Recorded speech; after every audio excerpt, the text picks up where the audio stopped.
for more than 75 years. Ito po ang Presidential Broadcast Service. Pakinggan, panoorin, agaran in real time, o balikan sa pag-scroll up and down. Mga balitang dapat malaman, impormasyong tunay at napakikinabangan. Saan ka man, sa buong kapuluan. Mababangon sa bagong sigla. Kababayan, kasama ang social media. Powered broadcaster ng bagong mamamayan. Tapat sa pag-uulat. Ito po ang Presidential Broadcast Service sa Metro Manila.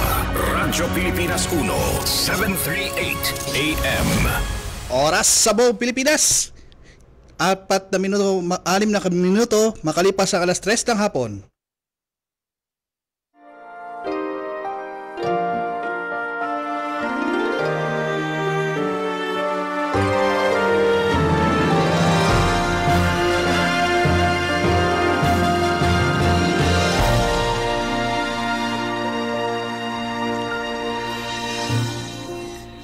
Isang magandang hapon po sa inyong lahat at welcome po tayo dito sa ating programang Kalingang Hatid ng Red Cross sa Radyo Pilipinas. Ngayon pong ika-23 ng buwan ng Hunyo, June 23. Kamusta po ang inyong araw na linggo? At siguro kayo po ay nasa inyong mga tahanan at syempre inaanyayahan po namin kayo subaybayan ng ating programa hanggang alas 4 po tayo ng hapon. At syempre lais nating pasalamatan ng bumubuo ng ating programa. Mula sa ating Presidential Broadcasting Service, ang ating Director Bong Aportadera, ang ating Station Manager Sir Alan Alyanige, at ang ating iba pang mga kasama, si Sir Maki at si Sir Ray Sampang. At syempre, ang mga nakasama na po natin dito sa technical side, ang ating laging kasama, Sir Oli Lopez at Ma'am Joy Timidan. At syempre, sa Philippine Red Cross, ang ating Chairman and CEO Richard J. Gordon, ang ating Vice Chairperson Governor Corazon Alma de Leon, kasama ng iba pang Board of Governors, Board of Directors, ang ating Secretary General Dr. Gwen Pang, at ang ating mga Chapter Administrator, Board of Directors sa mga chapter at Red Cross 143 at Red Cross Youth. Okay? At napaka-special po ng ating programa ngayong hapong ito dahil pinaunlakan po tayo ng isang lungsod dyan po sa NCR, dito sa NCR, at mga kasama po natin sila. Pero bago lahat, syempre, ang kasama natin, tuwi-tuwi na dito sa ating programa. Every Sunday, lagi po siyang present. Ang ating Vice Chairperson, walang iba kundi ang ating Governor Corazon Alma de Leon. Magandang hapon po, Gov Cora. Kamusta po kayo? Yes, good afternoon. Tamang-tama, special message from retired Chief Justice Hilarion Davido Jr. when he texted and said, a blessed and beautiful Sunday on the 23rd of June. Our thoughts today shall focus on wisdom and what it teaches. Wisdom is oftentimes acquired when we stumble, not when we succeed. Our defeats leave us wiser than our triumph. By faith we live, by love we serve, by patience we understand, by trials we gain wisdom, by sharing we give joy. Keep going, keep caring, keep going, keep loving. May you and your loved ones have the blessed and wisdom-filled week ahead.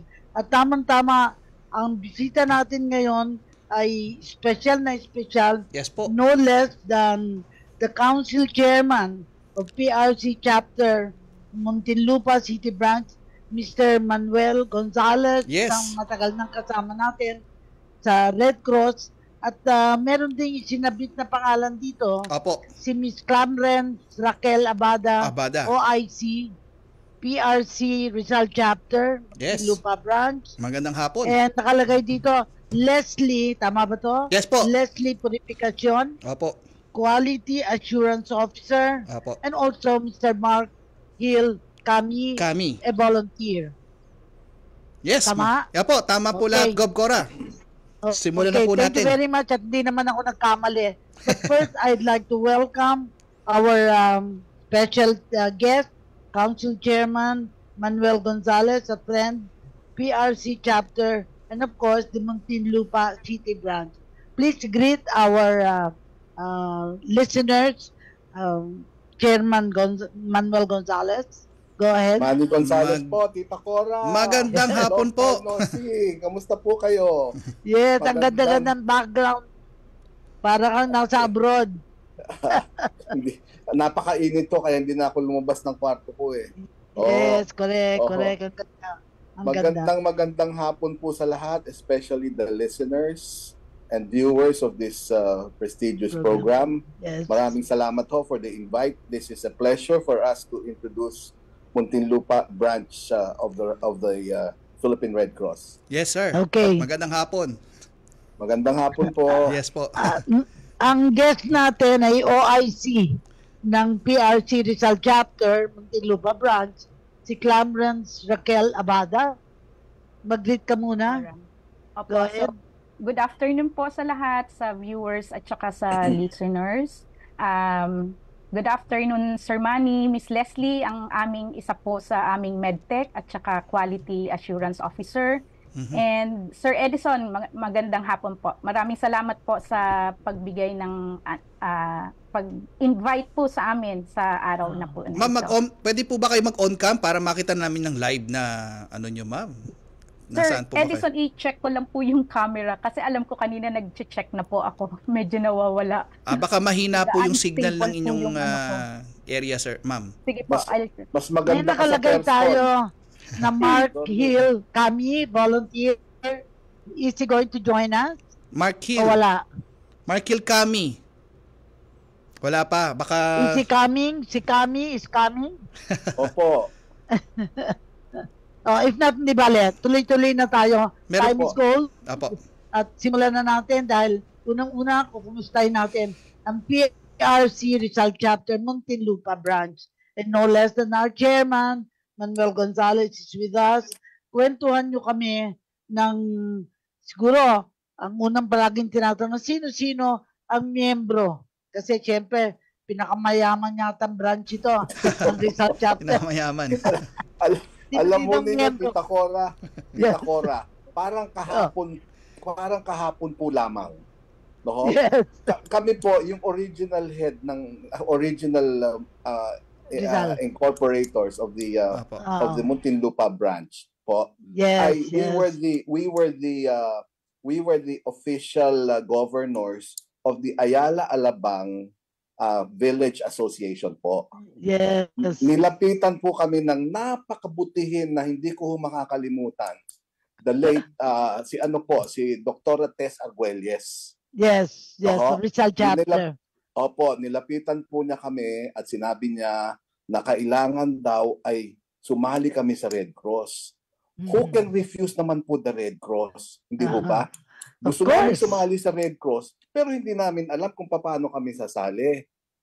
So ito po siya, sinabi niya, para wala na tayong masyadong gagawin, why don't you guys accept being the first trustees of the Muntinlupa branch of the Red Cross? Right. So kami naman po, oo na kami lahat po, no?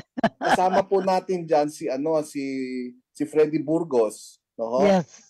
Freddy Yes. Burgos was one of us, no? As a matter of fact, he was the one who recruited me to become the president of the Ayala Alabang Village Association.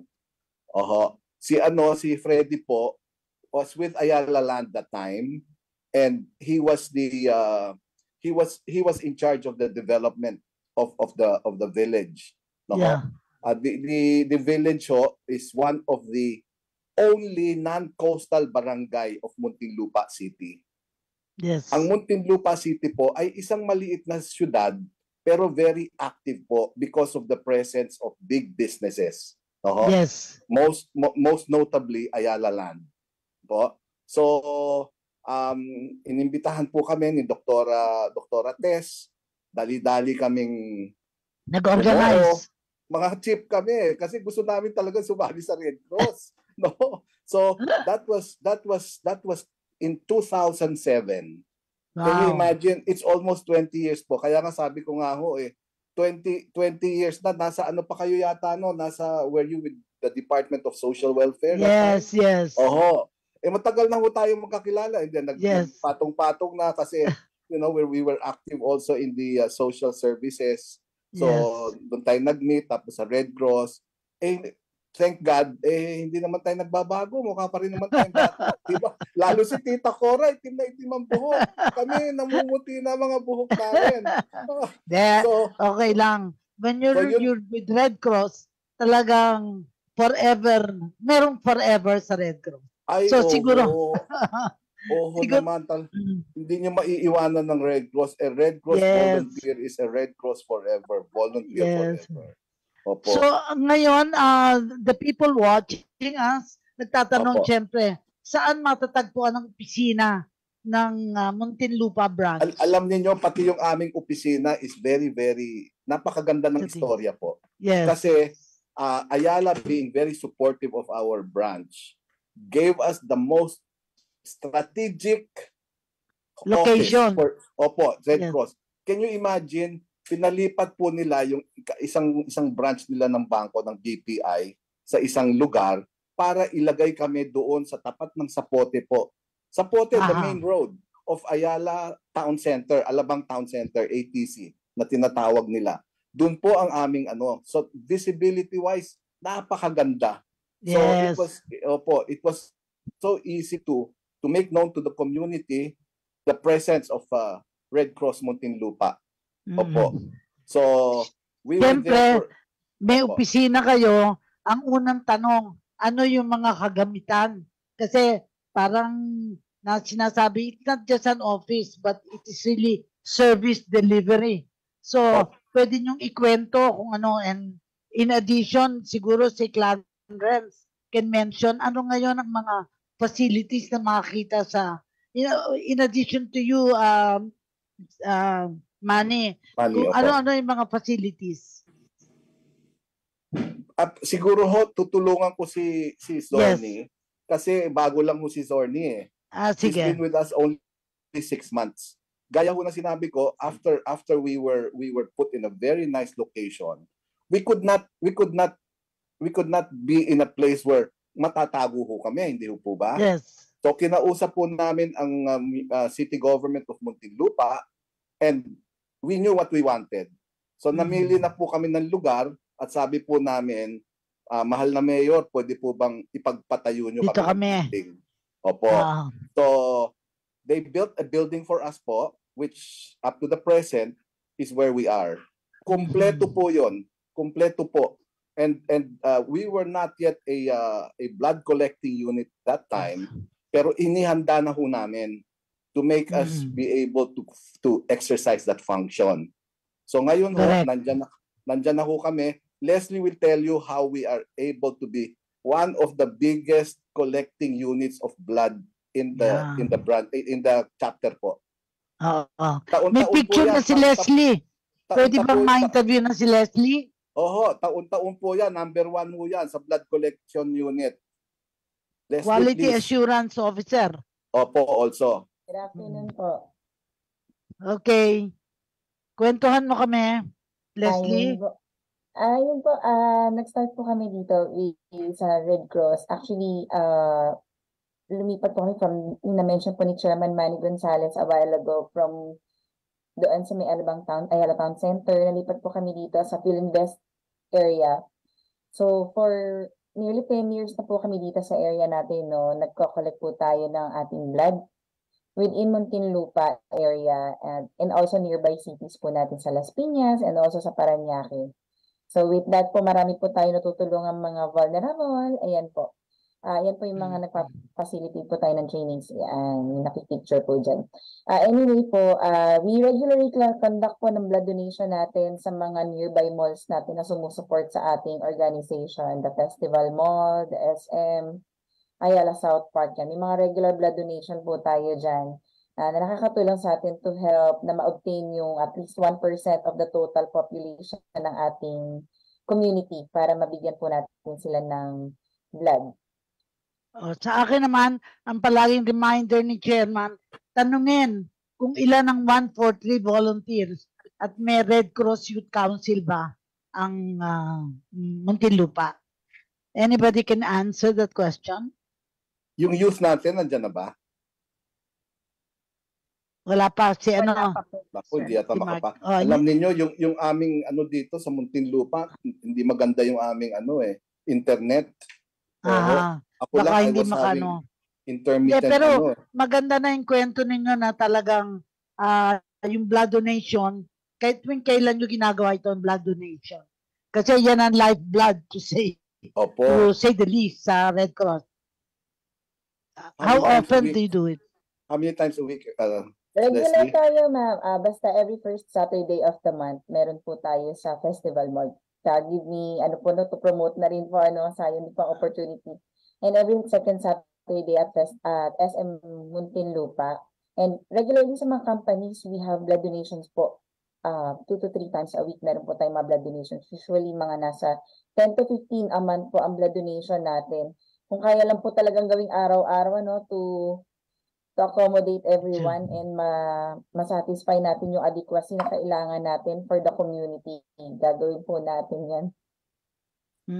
Kita, naiinis ako sa kanila pag hindi sila nakakapag-uwi ng 100 bags a day. Yes. Or Tama every yung time word. sila- Nakakainis kasi remember, palaging sinasabi natin, in fact, we are now establishing relationship with the hospitals. Like Opo. and I think sa Asian Hospital, siguro, in a short space of time, makakaroon doon. Siguro, ang tanong doon, alam mo, mahalaga yung blood, pero mahalaga din ang first aid training. Ano ba ang level ng first aid training? I know you're new, pero baka yung in the past, our chairman can tell us how well they have done. Kasi one time naka-attend ako dyan na parang may training kayo. You even had a Opo. military person sa Oho, disaster, di ba? Si General Javier si General Elo Yes, Javier. I remember is the head. meeting him. Alam po ninyo, kami in the Muntinlupa branch, we make sure that the community is aware that the branch is not only a Red Cross that really focuses on blood. As a matter of fact, we are number 1 po in disaster management and youth services po. We think that these 2 areas are just as relevant and as important as the blood service, no po? Yes. So kami po, we work closely with the city government so that lahat po ng mga kagamitan namin ay ang kagamitan po nila ay aming nagagamit. Yes. At sa mga barangay po, ang barangay po namin, our barangay is relatively rich in terms of resources po. Hindi po ba? Resources, yes. Opo. So we have 9 barangays in the city and 8 of them are coastal. Kami lang po ang Ayala Alabang ang hindi coastal. Land-based. Opo, land-based. Landlocked po kami. Pero yung 8 ho ay coastal. So yan po ang binabantayan ho namin, no ho. So in partnership with the government, we have given them the basic, yung mga bangka po, meron na sila mga basic po niyan, no ho. At tapos kami naman, no, we offer also the other services that the Red Cross offers. Hindi naman tayo puro blood po, hindi po ba? Yes. So meron tayong disaster, ang tawag po diyan D, no? The best system, disaster. B, best blood po, blood. So yan, number 1 ho si Leslie dyan. Siyang head ho ng ating blood collecting unit. Siya ho ang she leads our 4, 5 ba kayo, Leslie? Pati 4 kayo medtech, no? Yes po, 4 na medtech and we have one well-staffed talaga, well-staffed, you know? Ay, very active branch po. No? Kaya lang medyo na-slow down kami nitong pandemic. Of course. We lost some people and it's only this last year that we're trying to gain ground again po, no? Yeah. So, ayun, so sa number 1 kami sa disaster management, blood services, we try to really tap it also. Tapos the best system, safety services, we continuously have trainings po in our office. Meron ho kaming 2 training room doon, kaya lang nahiram yung isa. Pero halos araw-araw may training ho kami dyan. That is the key to the development aspect of the chapter talaga, Yes. no? Opo. And then, alam niyo po, ang city po is also very efficient Active, in yes. mandating that all the commercial Barangays. establishments no ay meron hong trained safety service Yes. So yun po First binibigyan ho aider. namin ng certificate. Certificate. Opo, and these establishments do not get renewed if they don't have that one safety service person.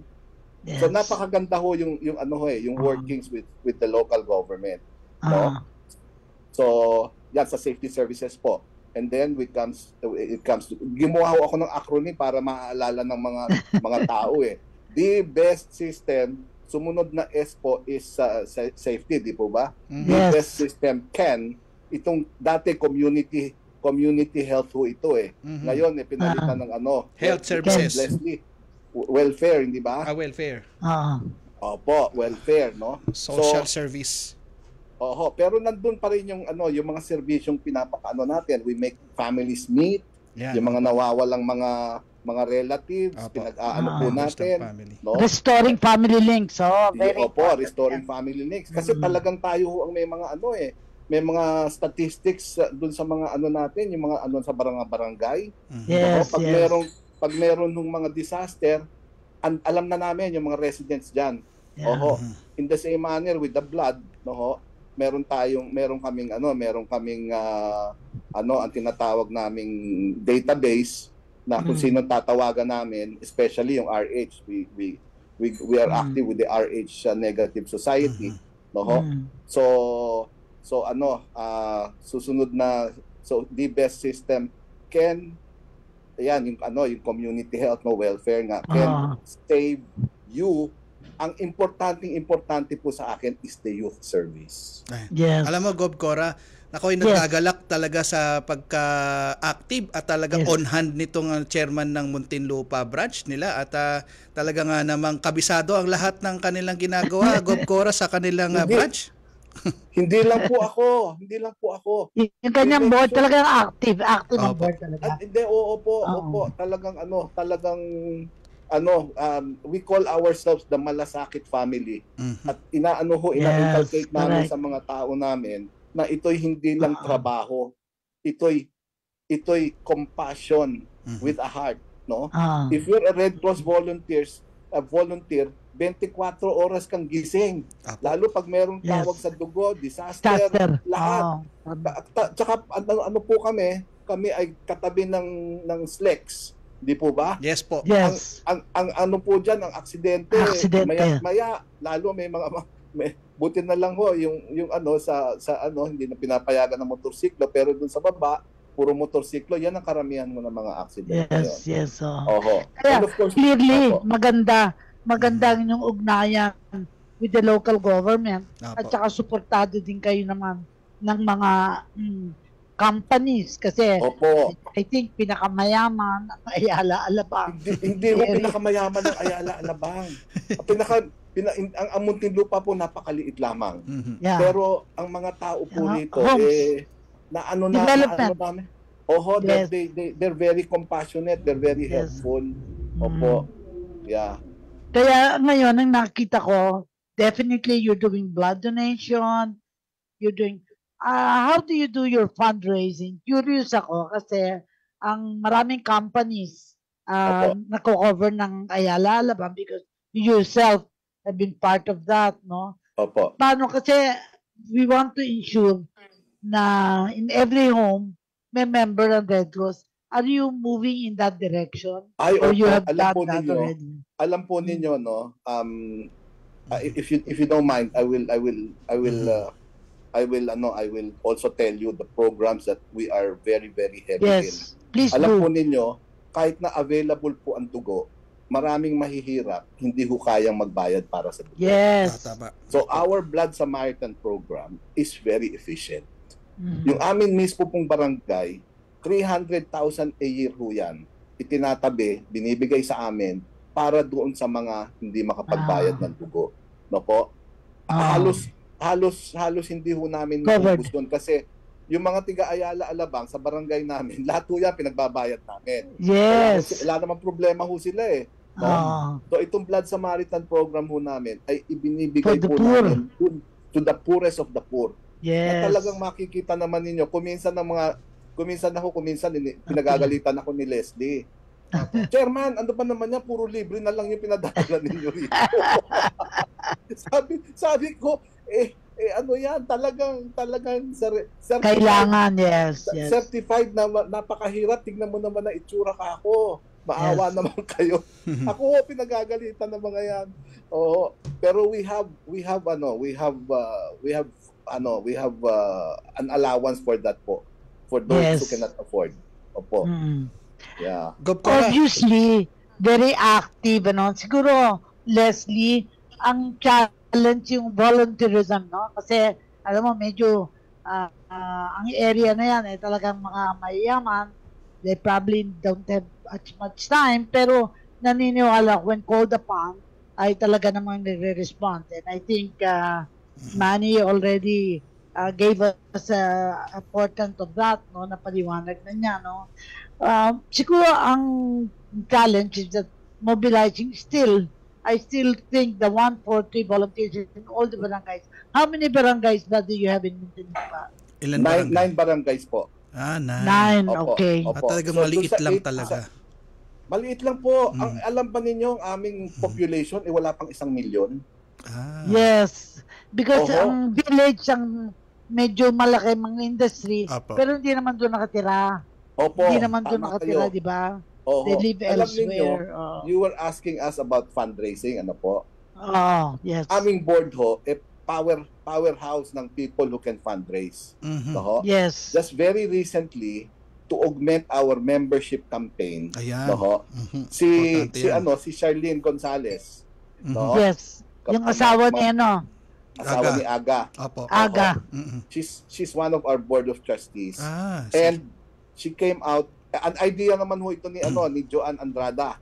Si Joan is part of our board, of our council. She was formerly with our nasa one of the national. member of the board of governors. Kaya powerhouse ho ang aming fundraising team. Sila ho ang si Cory Quirino nandyan po. Yes. Si Charlene, si Joan Andrada, si Stella Kabatalungan ng sa BDO executive, and then si Mimi Valerio, presidente ng Catholic Women's Club of Makati. So talagang siya ho ang kasama ko na every year meron kaming bazaar sa Alabang. Fundraising. For the church naman ho 'yon. So now these are the ladies that are putting together our for this year. We have dapat namin hopefully maituloy namin yung Mr. and Miss Red Cross. Miss Red Cross, Little Miss Red Cross, and yung Miss Red Cross. Yes. And then we have the gentleman, si Don Munoz, who is setting up a golf tournament. Yes. No? Kaya lang magbabangga dun sa golf tournament ng chapter. So we are moving ours early next year. Yeah. Okay. Para wag mag-conflict. Pero medyo ang time natin, we have to stop parang tayo po ay magbabalik lang nagbibigay lang po tayo, bibigay daan tayo sa mga ilang paalala, commercial break. Okay. Opo, dyan lang po kayo sa Zoom. Si Ma'am Clarence, nandyan din po sa Zoom natin. Tayo po ay magbabalik sa ilang mga paalala. Surigao del Sur, ang sunod na binisita ni Pangulong Ferdinand R. Marcos Jr. para maghatid ng presidential assistance sa mga magsasaka, mangingisda at ilang pamilya roon. Ito pong tulong na ito, ipamamahagi namin sa inyong mga lokal na pamahalaan upang maiparating sa inyo. Ang DA, ang Department of Agriculture at saka ang DSWD ay tutulong po na matiyak na agarang itong makaabot sa inyo. Sa kabuuan ay mahigit na 60 milyong piso ang inilaan natin para sa Agusan del Sur at sa Surigao del Sur. Ipinagbigay alam rin ng Pangulo na naglaan rin ng pondo ang pamahalaan para sa pagsusulong ng kalusugan at edukasyon sa Caraga Region. Nakapaglaan na tayo ng higit sa 1.2 bilyong piso para sa pagtayo ng mga bagong silid-aralan at halos kalahating bilyong piso para sa pagpaayos sa mga lumang silid-aralan. Mayroong higit 100 health facility projects din. Meron din health facility projects din sa inyong lugar na napaglaanan na nasa budget. Para sa iba pang mga balita at impormasyon, manatiling nakatutok. Tapat sa pag-uulat, Radyo Pilipinas. Your tiny steps led you to this big achievement.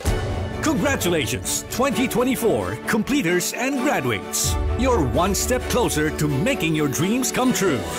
Naway baunin nyo at isabuhay ang mga experiences, skills at life lessons na inyong natutunan sa pagharap sa mas malaking mundong naghihintay sa inyo. Cheers and all the best, Batch 2024!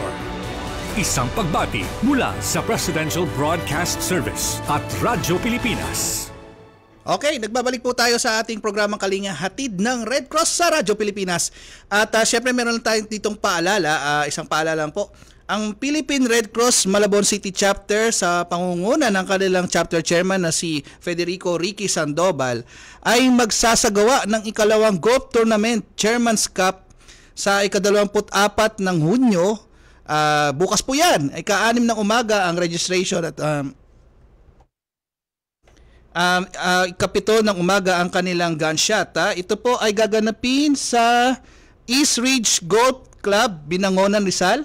Ito ay isang fundraising event para sa Blood Samaritan Program ng Philippine Red Cross Malabon City Chapter at para sa mga Malabueños. At syempre nais nating pasalamatan ng mga nanonood sa ating Facebook Live.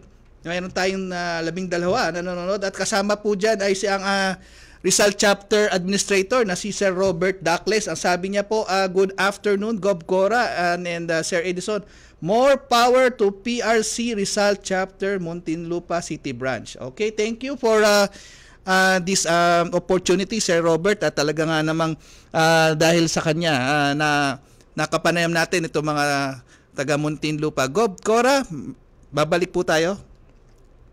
Yung OIC ng PRC Rizal Chapter, si Raquel Muntinlupa Branch, si Raquel Abada, Clarence now, Raquel Abada, pwede na siyang lumabas? Yes, Ma'am Clarence, nandyan po siya. Go ahead. Yes po, good afternoon po. Ayan. Good afternoon, Sir Edison. Tsaka sa lahat po Naka-picture ka lang hindi ka live. Mahina daw yung signal niya, ma'am. Nagiging sige. unstable po kasi yung actually kanina pa akong 1:30 nag-o-open para po mag-test, kaya lang talagang nagkakaproblema din. Okay. Okay lang. Pero siguro pakilala ka lang kasi ikaw nakalagay officer in charge, no? Yes. PRC chapter ng Muntinlupa. When did you start at saan ka ba galing? Siguro kwentuhan mo kami. Ako gusto ko tayong makilala. No? Apo. So ako po Gov ay from Chapter Development Office sa National Headquarters. Opo. Okay. So actually po nakasama na rin po kita sa ibang mga natin chapter assemblies. So bali na-assign lang po ako for short period of time dito po sa Muntinlupa since September lang po. So anytime soon po, magkakaroon po ng talagang officer in charge po or branch coordinator ang aming branch. So, yun po ang Pero may nakalagay dito si Mark Hill, kami, volunteer. Nandiyan ba?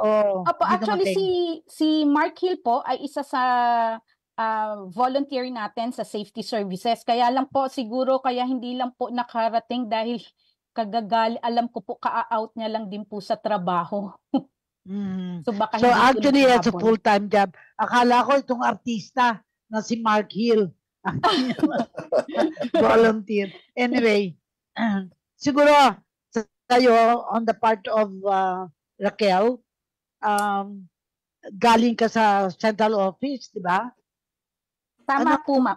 Ano ang work mo central office? Sa Chapter Development Office po, kasamahan ko po ang manager ko po ay si Ma'am Ging o si Ma'am Flora May Sanchez po. Yes, okay, Apo. okay. So really chapter development ang Opo, chapter development. Pahiram lang ho ni Secgen Gwen. Habang wala kaming OIC po. Well, sa akin palagay, anybody should be able to be assigned on the basis of needs. Nakikita ko na napakalaga kasi yung ugnayan nyo sa local government. Dapat non-stop ang and I think sa picture naman ni Miss Abada dito pwedeng Miss Philippines nakasama ninyo dyan sa inyong chapter. Anyway, papatuloy natin sa all of you, anong challenges talaga, palagi kong tinatanong ito, ano ang challenges na kinaharap ng inyong chapter? Kasi unang-una masasabi ko na it's a strong chapter, it's only a 1 million, maliit, hindi katulad ng mga malalayong areas, pero meron kayong mga dagat, di ba? May tubig Laguna na mga Lake areas. Laguna Lake. Yes, and therefore, kailangan matuto din ng mga tao how to deal with the problem of over flooding or nag-flooding. Opo. Ano naging karanasan nyo doon? Ay nako, alam nyo dito sa amin, isang ulan ho dito, talagang bumaba. Baha na. Pero ang aming city government is very sensitive to these problems. Kaya po marami na ho silang nailikas dyan sa areas na yan. Kaya lang, ang problema ho, iba naman ang bumabalik. No? And then, of course, dun sa mga poor areas po, magkatabi-tabi, kaya ang sunog, andyan ho parate. No? So kami, ang biggest challenge namin talaga po ay parate is fundraising. No? Yes. We cannot depend on the chapter. We can only depend on ourselves. And we're proud that we are always a positive branch. Yes. No? We are not a liability to our chapter. And that is what we want to always, maintain po. So, very active itong kamukha nung sinasabi ko sa inyo sa membership, no? Itong si Joanne, nakipag-coordinate sa barangay namin, no? Yeah. So, our membership is now talagang grinding full time kasi naggawa kami ng video na ine-endorse ni Charlene itong program na to na alam niyo ang membership with insurance is 500 pesos. Yeah. Opo, kompleto na yan, may insurance. We were able to ask the barangay to pay to sponsor 400. So ang pinabayaran na lang po ng employer ay 100. No? So we started na ng already. City Hall. Hindi po, ng barangay namin. Ng barangay rather. Ang City Hall hinahanda namin sa susunod naming mas magandang opisina. The bigger things. No? Yeah, right. So fundraising has always been and we always have programs to be able to answer those needs po. Opo. So at the moment ilan ang branch staff no? Sa Alin po? Ilan ang branch staff sa kasalukuyan ng Muntinlupa? Ilan ba tayo? 12 ba tayo ngayon? Leslie? 15? 9. Active ang regular maraming bakante po, 9. 9. Ang bakante ilan? 3. Ang suggestion ko, mag-recruit kayo sa Palmon, sa pamantasan ng Muntinlupa. Alam niyo, Tita Cora, nawawala po ang aming magagaling na tao dahil nakapag-masters na ho, nag-PhD pa po, nagtuturo po. They're in the academy now. Because our city is very very dynamic. Yes. No? They want young people who are dynamic and who can offer change. Opo. Pero siguro on a current note, wala naman kayong mga pogo sa Muntinlupa. Dito sa aming very very sensitive yung mga tao dito sa amin po kasi may mga nationals, Chinese nationals who live in the village. Yeah, and they don't like that. Ayaw, talagang merong pero you cannot also not like just unlike them because kung wala naman silang ginagawang masama, hindi ho ba? So, the barangay and the city are closely watching them. Yes. Yun lang naman Hindi naman sinasabing negative. Ang sinasabi lang to make sure that what they're doing they're doing it right. Kasi unfair Yes. naman They're not sa they're not country ano, natin. they are not doing anything that is against the law. Oo. Oho. So ngayon, I want to go back. Ano-ano ngayon ang gagamitan ninyo sa ano nyo? Ay, Sa Alam inyong niyo branch? po, practically kumpleto po kami ng gamit. Ngayon, ang inaano po namin ngayon ng aming board is to become a blood Service unit. hindi Blood ho, service. Hindi lang blood, collecting. Leslie, ano nga tawag natin? Collecting tayo ngayon, blood. Blood service. Naman ang ating mga council na maging ano tayo siya, blood center. Blood center. Blood center, Opo. Kasi yun ang so, gusto ni chairman talaga na Yes. accessibility. Tama naman yun, tama. Kasi po alam nyo, every time we collect all the blood that we collect, pinadadala pa namin sa chapter. Doon Sa Rizal. Opo. Doon akala, doon andun lahat ang dugo. And samantalang, dapat accessible talaga din sa inyo yung dugo. O kaya, dali nyo sa mga ospital, accessibility sa mga ospital. Kasi malaking ospital dyan. Yung ospital ng Muntinlupa, at saka yung Asian Hospital. Pero pag dumating mo sa ospital, napakamahal na ho ng dugo eh. Yes. Oho. So it's really a service for the Red Cross to be able to dispense the blood. Yes. Correct. Opo.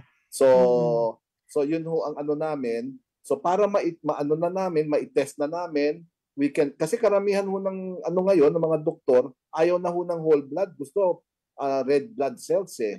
Yes. Pack cells, di ho ba? So if we can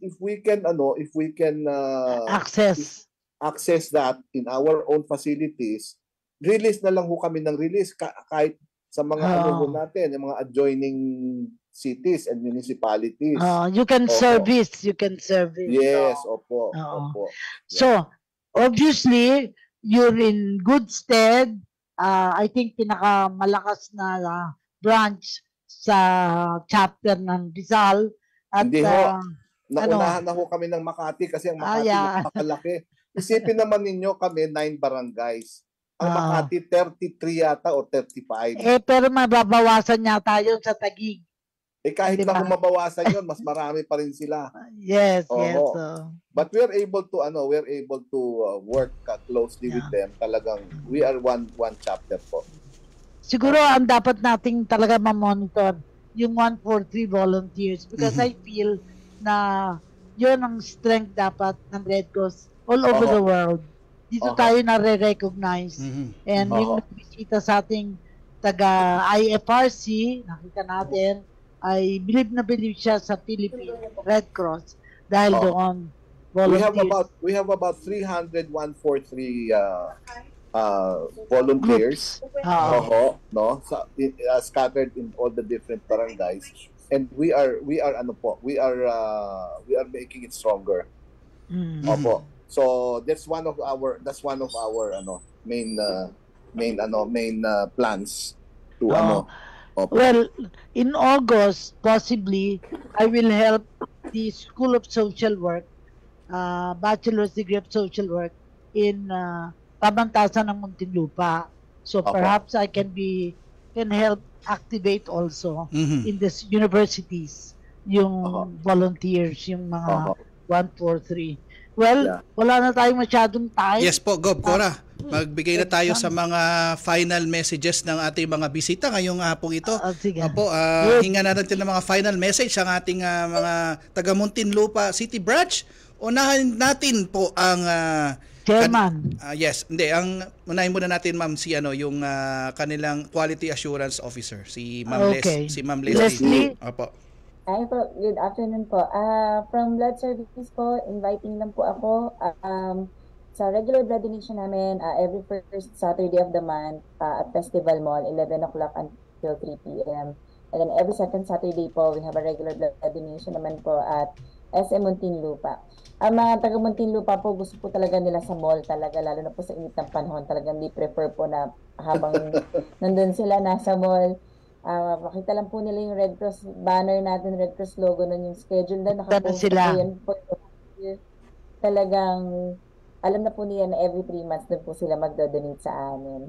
Hopefully po dumami pa po yung ating mga blood donors and volunteers as well as yung mga 143 members po natin sa ating community.